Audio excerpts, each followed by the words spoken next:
In this video, we will learn how to configure a static IP address on an Ubuntu VM. I am using an Ubuntu VM inside EVNG. First, let's check the current IP address. Type IP space A. Here, ENS3 is the interface name.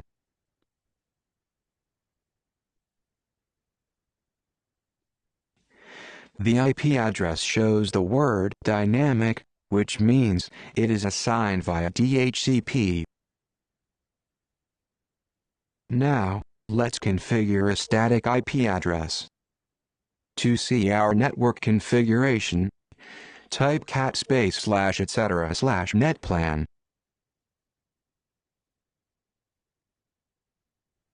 Network configurations are saved in YAML format.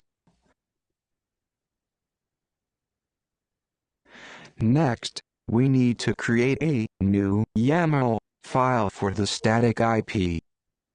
Type the command sudo nano space /etc/netplan /02-static-netconf.yaml.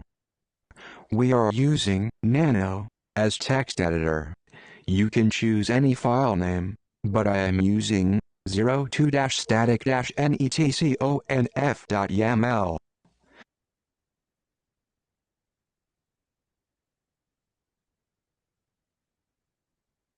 Next, add the network configuration.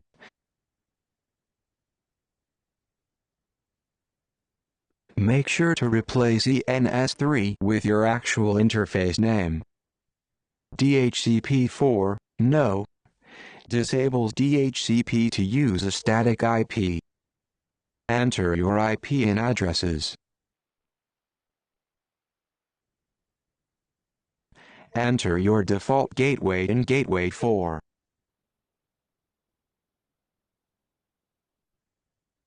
Enter IP address of DNS server in name servers.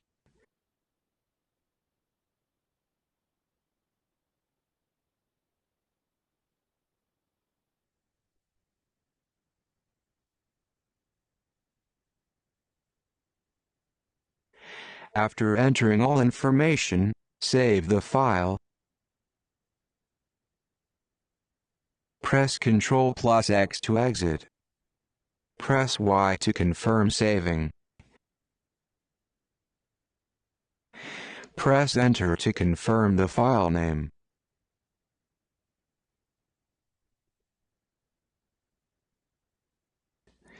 To apply this configuration type, sudo netplan apply. Note: your SSH session may disconnect because of the network changes. Go back to your Ubuntu terminal and check the IP again. Now the output shows the new static IP, without the word dynamic. Now we have successfully configured static IP address in Ubuntu VM. Congratulations! You have successfully configured a static IP on your Ubuntu VM inside EVNG. Thanks for watching, and don't forget to subscribe for more quick EVNG and Linux tips.